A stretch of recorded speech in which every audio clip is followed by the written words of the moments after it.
Welcome to the GTHL team preview show featuring the Toronto Junior Canadiens. I'm Thomas West, he's Liam Crothers, and the Junior Canadiens in the GTHL this year were a force, and there is a lot of prospects we have to talk about on this one. Yeah, they were a force. That's evident by the position that they finished the regular season in, the run that they had in the playoffs as well. There's talent top to bottom, and the forward core on defense and between the pipes as well. We're going to get to all of those players coming up here in a little bit. Yeah, let's do just that as we take a look at some of the lines. We'll start here. The forwards for the Junior Canadiens, they scored a lot of goals this year. The first name that stands out is Carson REHKOPF, a projected first-round pick, although his situation with committing to the U.S. makes that a little bit more interesting. Luke MCNAMARA, another guy projected to go in the first round as well. He's got a ton of talent. I mean, you look at the middle, Alex LAURENZA and Luca PINELLI are both tremendous players. Aiden Doyle, a usually defenseman, played up forward this year, was going to play back on defense the year after this one, and he's a great facilitator. Yeah, and obviously Aiden Doyle, important having his kind of versatility. That was important this year. The offense was, I think, the highlight for this Junior Canadiens team. Why were they able to be so good this year and put so many pucks in the back of the net? They were just spoilt for talent all around in the forward core. I mean, there wasn't one player that couldn't effectively produce in that spot. And I mean, you had defensemen that were capable of producing on the offense as well. We saw Finn Harding feature a ton of times when we got through the games this year. We saw some other players. Zayne PAREKH, interesting, an 06 playing up with the 05s. He fit right in. But I mean, you look at the rest of the talent that they have, a Christian MACIERI, James GUO. There's just absolutely a ton of talent forward in defense that were able to put the puck in the net, that were able to produce. I mean, Anthony ROMANI, another guy that we hadn't mentioned that was featured on that board, he was a tremendous forward as well. There wasn't one guy on that team that you looked at and thought, he looks kind of out of place. Everybody was talented. Everybody could score. Yeah, and a result of that, you take a look at the standings right now, and we saw that they were the top of the GTHL. They got their first spot in the GTHL. Obviously, the season wasn't able to be completed, but they had high aspirations of winning in that 2019-20 season. We flip over to another standings board, and this one sees the Toronto Titans a little bit above them.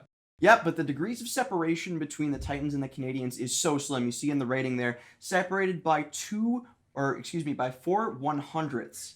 It's just they were so close. This board does measure the strength of the tournament games that they played, but you can see the separation is just so slim between those two teams.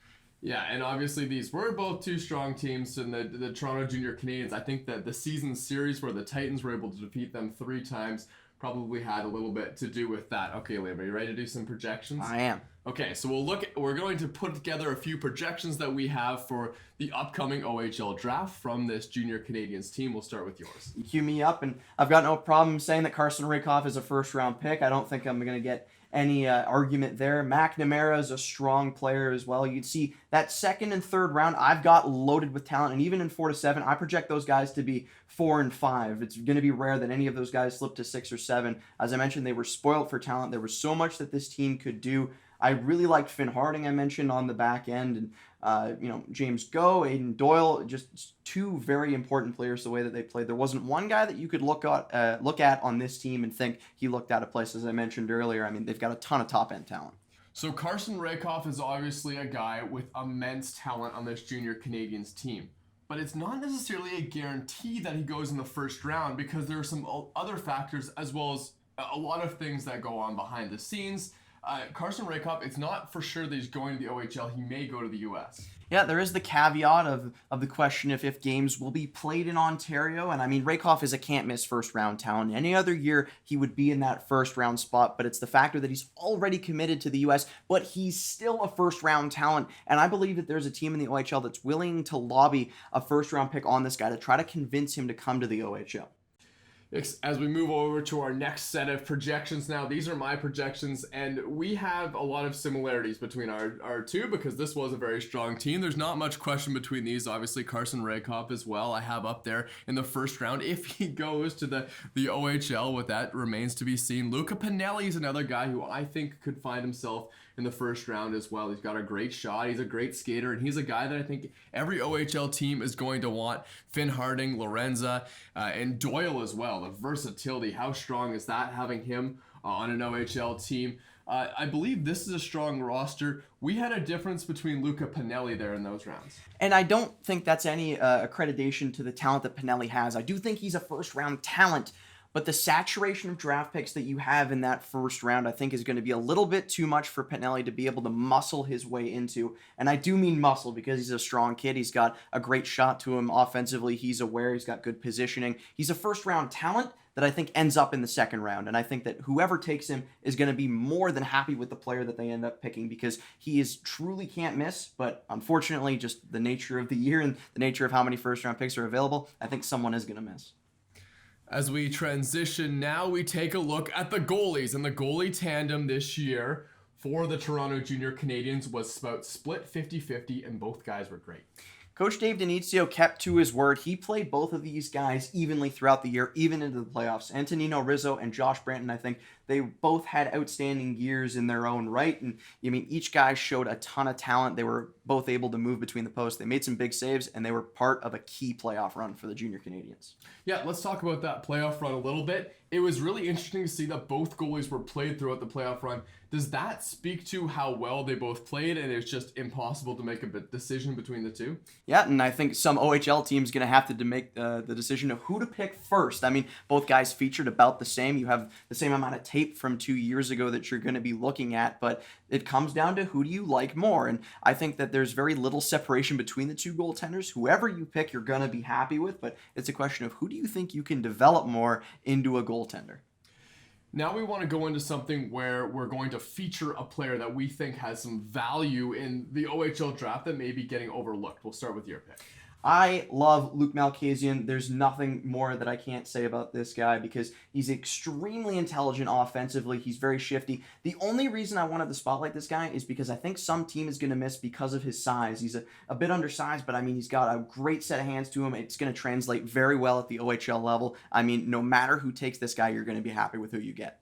And hey, size is something that OHL scouts are definitely looking at. Luc MALKHASSIAN's not the biggest guy, but are his hockey sense and the hands that we've seen him display in front of the net, is that enough to push him through? In the history of hockey, you've seen cases where players might be undersized, but their smarts and their skill are able to outweigh that disadvantage. I think you're going to see the same thing here with MALKHASSIAN because he's got talent that's going to last. He's got IQ that's going to last as well.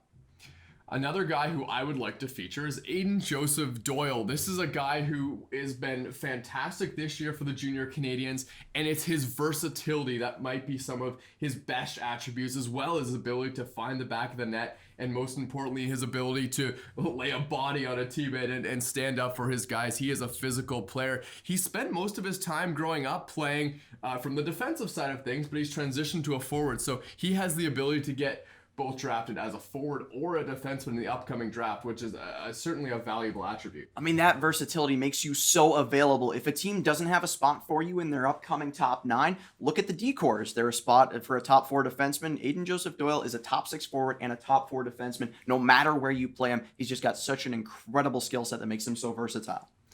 And I think one of the things I find most interesting is seeing where the players are going and transitioning to the next year, players coming in and out of these teams. So let's take a look at the players moving out. Luke MCNAMARA, Christian MACIERI, and Evin CHO, guys that are leaving this Junior Canadiens team. And what the Junior Canadiens would have been losing is big. Luke MCNAMARA is a first-round talent, and I mean, missing out on him for what would have been the next season would have been a big blow, but MACIERI and Evin CHO isn't necessarily the toughest blow that the Junior Canadiens would have had because of how much talent that they were able to surround their players with. I mean, we saw how deep their defense was, and I mean, you look at MACIERI and you look at CHO, their forward group as well was deep. It wouldn't have been a question of if they would have survived, it would have been a question of how they would have adapted.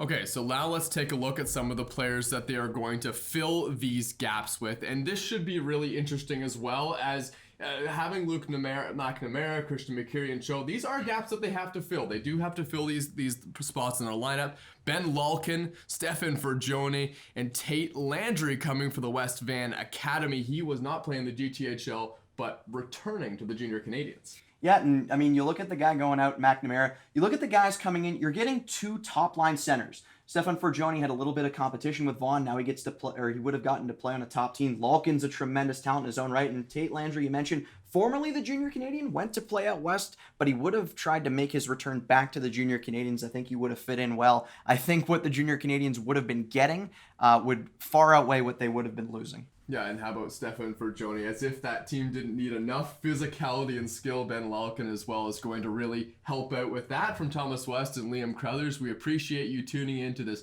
preview show for the upcoming OHL draft of the Toronto Junior Canadiens. We'll see you next time.